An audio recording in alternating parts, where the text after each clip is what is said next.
Hey guys, it's Angela back from Communing with Cards.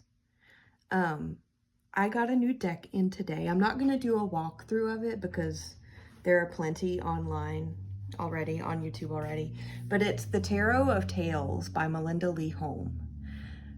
Published by CISO Books. I think I didn't bring the box in. Yeah, CISO Books.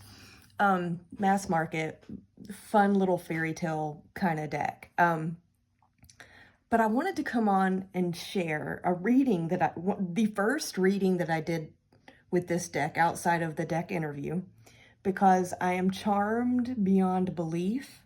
And this is, in the spirit of the tag that Katie from Moonflower Moments started last year called Decks That Made Me Believe in Tarot. This is a reading that makes me believe in tarot, but in a way that isn't by the book, and in a very intuitive reading kind of way where things just click and it's like the perfect message. And it's just so hilarious. I have to share this because it's so good. And this is, the way that this reading came out as I laid down the cards and started reading it was so narrative, and it's just unbelievable. So let's get started. Top row. This was the first reading I had done with the deck after I did the deck interview. So I had just done an interview with the deck. I love doing deck interviews. I think they're so fun. I'm going to zoom in a little bit. Sometimes I come back to them, sometimes I don't, but anyway, one of the questions that I always ask in a deck interview, and sometimes I'll do, different ones, or I'll add ones or things, but I always ask, how will you deliver your messages to me? And when I asked that question in the interview, I got this card, which also came up in the first reading, and it's the King of Cups. And when I saw this in the deck interview to answer, how will you communicate your messages to me, or how will you deliver messages to me? I felt like this guy, I got narrator vibes from this guy, from this card. See this like fish man? I don't even know, but just his posture and that look on his face, he's very serious. It just felt like narrator. So after I did the deck interview, I like to, shuffle and hang out with the deck a little bit. So I was like, what's the first message you want me to have? Like, what do you want me to know? And I pulled these three cards. So it's the Eight of Cups, the Four of Swords, and the King of Cups.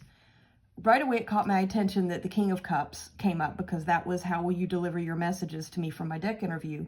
And when I put this down, he felt like the narrator, but also the word professor popped into my mind, and I could immediately hear him speaking in a weird voice with a weird accent saying, I profess that the key to your emotional maturity is seclusion.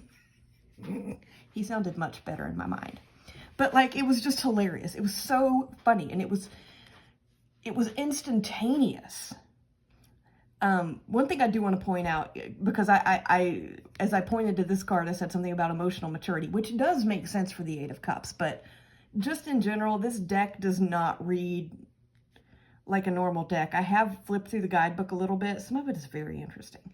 So the King of Cups, is professing, and that was the word that came clearly into my mind, professing that the key to my emotional maturity is seclusion.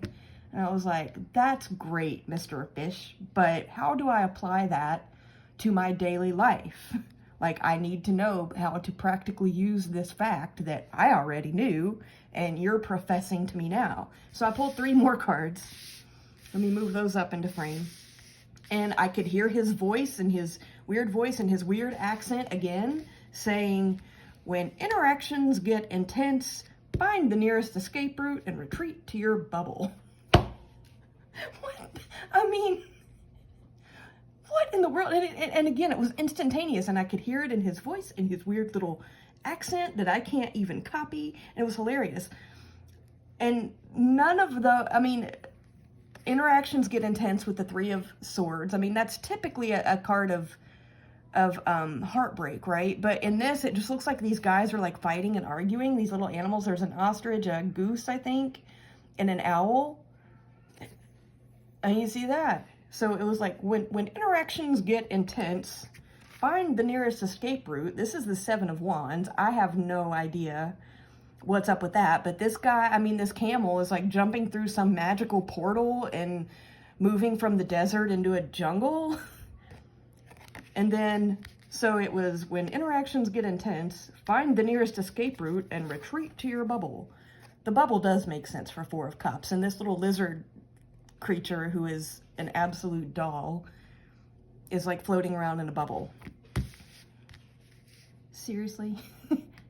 It was the craziest thing. I mean, and I just, you know, if you've seen my channel before, you know I'm a little off kilter with how I read. I do, believe it or not, have foundational tarot knowledge, like book-wise, but I read off the rails intuitive for the most part when it clicks that way, because if you're seeing, the way that I see it is, the tarot is an intuitive tool. It's a tool, right? If you lay down cards and you immediately, like the snap of a finger, get something, even if it doesn't correspond to what a book says a card means, go with it.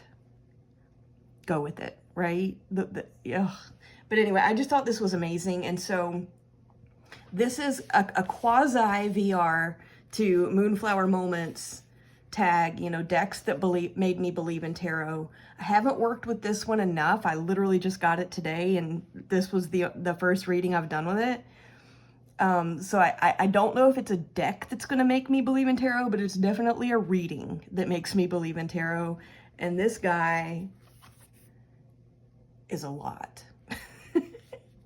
So the other thing that charmed me about this deck, just because I like weaving happy things together, is when I did watch a walkthrough of this, I saw this card, the Nine of Swords, which is this little owl guy with huge eyes in a library reading a book. And it reminded me of my lovely Owl at Home book that I talked about in my Magical Reading Challenge tag to Candy, Soul and Soil. I mean, that's my buddy, right? And it just charmed me. So yeah, this is a quick one. I hope you guys find as much humor in this as I do. But I would like to know in the comments, have you ever had a reading that came across like this, where you could almost hear one of the cards narrating the message? Because it actually is a serious message, because social anxiety, like, I'm terrified of people. I have, you know, anxiety issues, especially in social, like, situations when there are a lot of people around. And so I just think it's hilarious that the message that I already walked through, I'm not going to go through it again, but I thought it was funny. I thought I would share as a reading that makes me believe in tarot. I hope you guys are having a great new year, and I will be back at some point. Bye-bye.